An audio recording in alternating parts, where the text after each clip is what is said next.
Siz hech qachon eng ishongan insoningizdan qo'rqqanmisiz? O'sha tunda opamning uyida, o'z jiyanlarimning yonida men hayotimdagi eng dahshatli xiyonatga duch keldim. Pochcham. Biz uni opamning baxti, oilamizning tayanchi deb bilardik. Lekin o'sha kecha yomg'ir shovqini ostida uning niqobi yirtildi. Uning "Meni yo'ldan urgansan deyishadi, baribir senga ishonishmaydi" degan so'zlari hamon qulog'imda jaranglaydi. Bu mening sirim, bu mening og'rig'im. Hayot gohida shunday sinovlarni yuborar ekanki, ularning zarbasidan bir umr o'zingga kela olmay, arosatda qolib ketarkansan. O'sha kuni men uchun dunyo ostin-ustun bo'lib ketdi. Ko'zlarim oldida o'sha voqea bir umr muhrlanib qoldi. Men o'shanda endigina 19 yoshga to'lgandim. Hayotimning eng gullagan, eng beg'ubor onlari edi. Talaba edim, kelajakka katta umidlar bilan qarardim. Oilada kenja qiz bo'lganim uchunmi erkaroq o'sdim.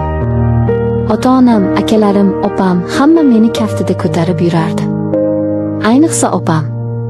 U men uchun nafaqat opa, balki eng yaqin dugona, sirdosh edi. U turmushga chiqqanida uyimiz huvillab qoldi, lekin biz uning baxtidan xursand edik. Opam doim "Akmal aka dunyodagi eng yaxshi inson" deya takrorlardi. Biz hammamiz unga ishonardik. Akmal akam, ya'ni pochcham, 35 yoshlardagi, baland bo'yli, kelishgan va o'ziga ishongan yigit edi. U kamgap, bosiq, har bir so'zini o'ylab gapiradigan odam edi. Opam bilan ular xuddi ertaklardagi shahzoda va malikadek yarashib turishardi. 2 nafar shirintoy jiyanlarim ham bor edi. Ularning baxtli hayotiga hamma havas qilardi. Men har safar ularnikiga borganimda, pochcham menga alohida e'tibor bilan qarardi. "Qalaysan, singiljon? O'qishlaring yaxshimi? Nima yordam kerak?" deya hol-ahvol so'rar, ba'zida opamga bildirmay menga shirinliklar yoki mayda sovg'alar olib kelardi. Yoshlik xo'rligi bilan men buni shunchaki yaxshi ko'rgan qayinsinglisiga bo'lgan e'tibor deb tushunardim. Bu e'tibor menga yoqardi, albatta. Axir kimga ham e'tibor yoqmaydi? Men uni o'z akamdek ko'rardim, hurmat qilardim. Uning har bir so'zi men uchun qonun edi. Lekin o'sha mash'um voqea sodir bo'lgan kun hammasi o'zgardi. Opam shaharga yaqin dugonasining to'yiga ketadigan bo'ldi. Yo'l uzoq bo'lgani uchun 2 kun o'sha yerda qolish kerak edi. Pochcham esa ish bilan bandligi sababli borolmasligini aytdi. "Malika, iltimos, jiyanlaringga qarab tursang. Akmal akang kech keladi, bolalar yolg'iz qolmasin", dedi opam ketar chog'ida. Men jon deb rozi bo'ldim. Jiyanlarimni juda yaxshi ko'rardim. Ular bilan vaqt o'tkazish men uchun bayram edi. Kech tushdi. Tashqarida kuzning sovuq shamoli esar, yomg'ir shivalab yog'ardi. Jiyanlarimni ovqatlantirib, ertak aytib berib uxlatdim. Uyda sukunat hukmron. Faqat devordagi soatning chiqillashi va derazaga urilayotgan yomg'ir tomchilari ovozi eshitilardi. Men derazadan tashqariga boqib xayollarga berildim. Talabalik orzulari, kelajakdagi rejalar. Hayotim shunchalar go'zal va ravshan ko'rinardiki. Soat 10larga yaqinlashganda eshik qulfi buraldi. Pochcham ishdan keldi. Kayfiyati yo'q ko'rindi. Yuzi tushkun, ko'zlari charchagan edi. "Assalomu alaykum, yaxshi keldingizmi? Charchadingizmi?" deya so'radim odob bilan. U bosh irg'ab, "Ha, va alaykum assalom. Bugun ish juda ko'p bo'ldi, boshim g'ovlab ketdi", dedi-yu to'g'ri oshxonaga o'tib ketdi. Men unga ovqat suzib berdim. U indamay, xuddi majburan yegandek ovqatlandi. Men esa ro'parasida o'tirib, uning xayoli parishon ekanini sezdim. "Yaxshimisiz, pochcha? Biror muammo bo'ldimi? Balki choy damlab berarman", deb yana so'radim. U chuqur xo'rsindi va menga qaradi. "Hayot ba'zida odamni juda charchatadi, qayinsingil. Odamlar senga hasad qiladi, oyoqdan chaladi", dedi siniq ovozda. Uning bu holatiga rahmim keldi. Axir u opamning eri, oilamizning ustuni edi. Ovqatlanib bo'lgach, u mehmonxonaga o'tib televizorni yoqdi. Men idishlarni yig'ishtirib oshxonada ovora bo'ldim.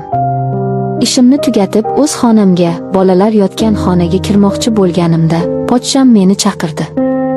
"Malika, Mumkin bo'lsa shu yerda yonimda o'tir. Biroz gaplashaylik, zerikdim, dedi.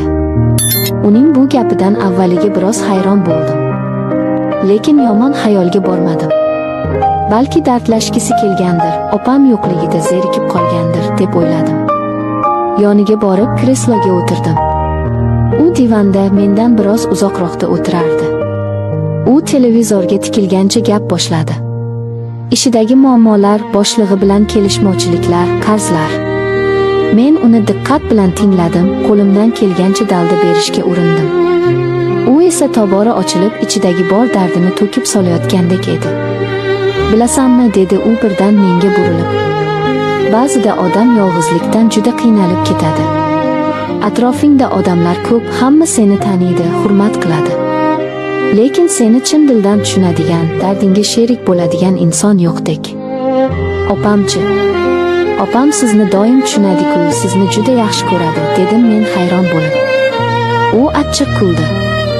Opang, u yaxshi ayol. Ro'zg'or deydi, bolalar deydi. Lekin ba'zi narsalar borki, ularni ayollarga, ayniqsa xotinga aytib bo'lmaydi. Erkak kishining ham o'ziga yarasha sirlari, ehtiyojlari bo'ladi. Shu payt u o'rnidan turib menga yaqinroq surildi. O'rtamizdagi masofa qisqardi. Men o'zimni noqulay his qila boshladim. Ichimda qandaydir ogohlantiruvchi qo'ng'iroq chalingandek bo'ldi. Sen aqlli qizsan, Malika. Hammasini tushunasan. Ko'zlaringdan ma'lum.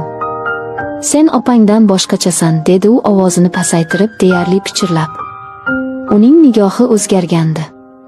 Unda endi pochchalik mehri emas, balki och yirtqichning o'z o'ljasiga qarashi bor edi. Men o'rnimdan turmoqchi bo'ldim. Kech bo'ldi, pochcha. Men borib uxlay qolay.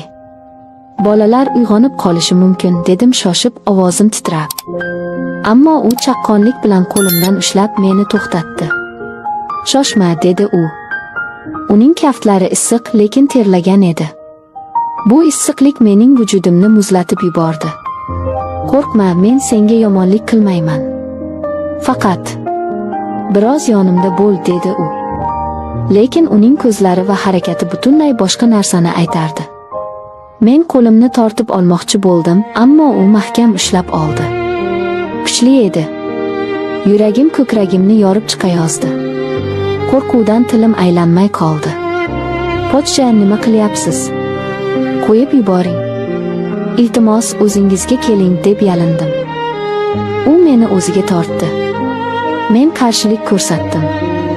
Bor kuchim bilan uni itardim, tepdim.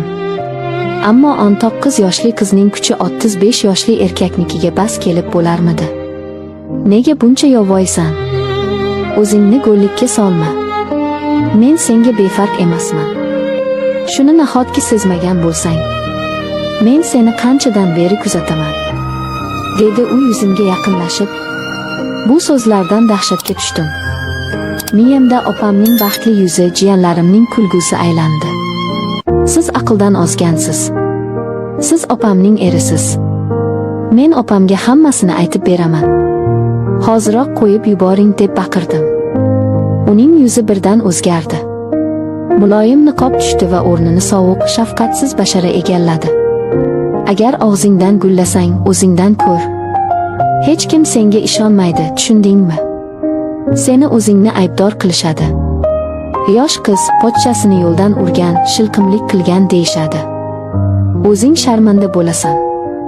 Meni hamma taniydi, senga kim ishonadi?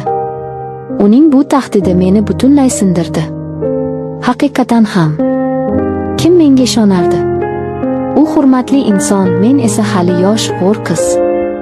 Fursatdan foydalanib, u meni yanada qattiqroq quchoqladi. Men qichqirib yubordim. Bor ovozim bilan baqirdim. U qo'li bilan og'zimni yopdi. Jim bo'l. Bolalar uyg'onib ketadi. Ovozingni chiqarma, deb o'shqirdi. Ko'z yoshlarim yuzimni yuvardi. Men tipirchilardim, lekin kuchim qolmagandi. U meni divanga bosdi. Men u bilan olishardim, lekin u kuchli edi. Xudodan qo'rqing. Iltimos, deb yig'lardim men bo'g'iq ovozda. Lekin u hech narsani eshitmasdi. U faqat o'z nafsining quliga aylangandi. Qancha vaqt kurashganimni bilmayman. Menga asrdek tuyuldi. Lekin bir payt tashqaridan mashinaning signali eshitildi. Keyin darvoza ochilgani, oyoq tovushlari va eshik qo'ng'irog'i chalindi. Pochcham tok urgandek sakrab turdi. Yuzida qo'rquv va tashvish aks etardi. U bir lahzada o'zgarib qoldi. Endi u yirtqich emas, qo'lga tushgan o'g'ri edi. U shoshib ust-boshini to'g'irladi va eshik tomon yurdi. "Ovozingni chiqarma, tushundingmi?" deb pichirladi u ketishdan oldin menga o'qrayib. Men esa yirtilgan ko'ylagimni to'g'rilab, sochlarim to'zg'igan holda divanda qaltirab o'tirardim. Eshik ochildi. Ostonada opam turardi. "Voy, sizlar hali uxlamadinglarmi? To'yda janjal bo'lib qoldi, erta qayta qoldim", dedi u kirib kelib. Keyin mening ahvolimni ko'rib yuzi oqarib ketdi. Sumkasi qo'lidan tushib ketdi. "Malika, senga nima bo'ldi? Nega bu ahvoldasan?" deb yugurib oldimga keldi. Men hech narsa deya olmadim. Tomog'imga tosh tiqilgandek edi. Faqatgina yig'lardim, qaltirardim. Pochcham esa o'zini darrov qo'lga oldi. Uning aktyorlik mahoratiga qoyil qolsa bo'lardi. Ha, boya svet o'chib qoldi. Malika sham yoqaman deb qorong'uda qoqilib ketdi. Qattiq yiqilib tushdi, qo'rqib ketdi bechora, dedi u xotirjamlik bilan, go'yo hech narsa bo'lmagandek. Opam menga qaradi. Uning ko'zlarida shubha, xavotir va tushunarsizlik bor edi. "Rostdanmi? Yiqilib tushdingmi?" Men pochshamga qaradim. Uning ko'zlarida ochiqchasiga tahdid bor edi. "Aytma" degan buyruq bor edi. Men bosh irg'adim.